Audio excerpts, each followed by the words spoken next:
Hi, Reggie back speaking about healing America's narratives, the feminine, the masculine, and our collective national shadow. I'm going to take a kind of a quick turn from the previous three episodes where we spoke about development, our narrow way of resolving problems, and the interrelatedness of the various crises we face, and look at something that on the surface is kind of frivolous, but it's true and real in current US politics.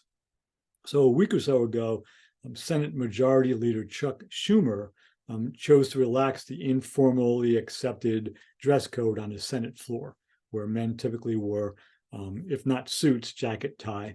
Women wore suits or dresses.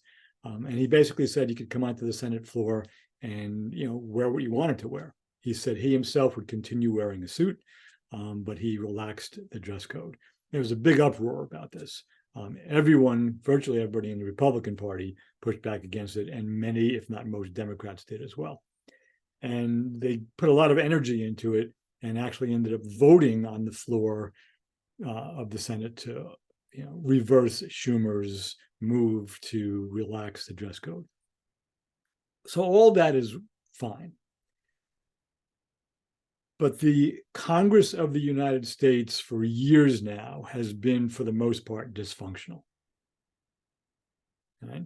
They tend to engage in petty back and forth attacks on each other rather than legislating and trying to do things for the good of the people of the United States. And that's a broad, sweeping statement. I understand that, and mostly true. And I could give you lots of examples, but I'm not going to right now. So I want to get to the heart of what we're speaking about. The energy behind the horror of relaxing a dress code for the Senate was extraordinarily more powerful than any energy behind looking at some of the major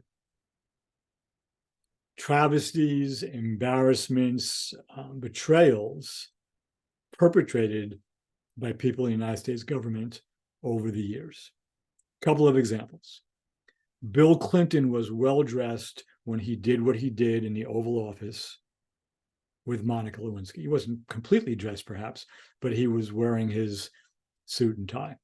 Richard Nixon was wearing a suit, right, when he lied about the bombings in Cambodia and Laos and about Watergate. Right? George W. Bush, Dick Cheney, Donald Rumsfeld, Condoleezza Rice, Paul Wolfowitz, right? Colin Powell, all were very well dressed when they lied about the weapons of mass destruction in Iraq and sent us into that war. Okay, the examples go on.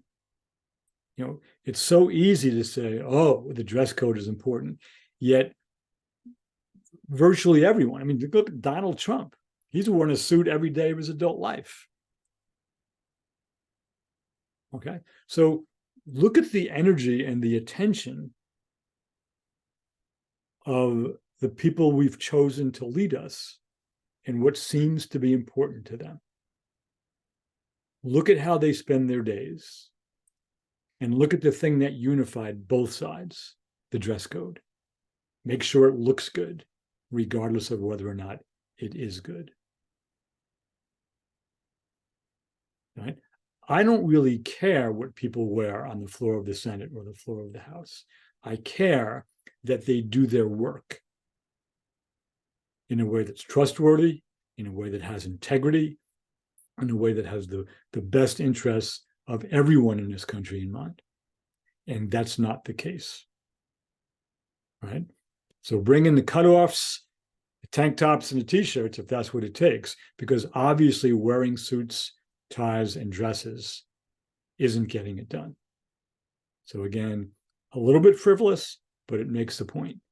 Appearance is not as important as substance.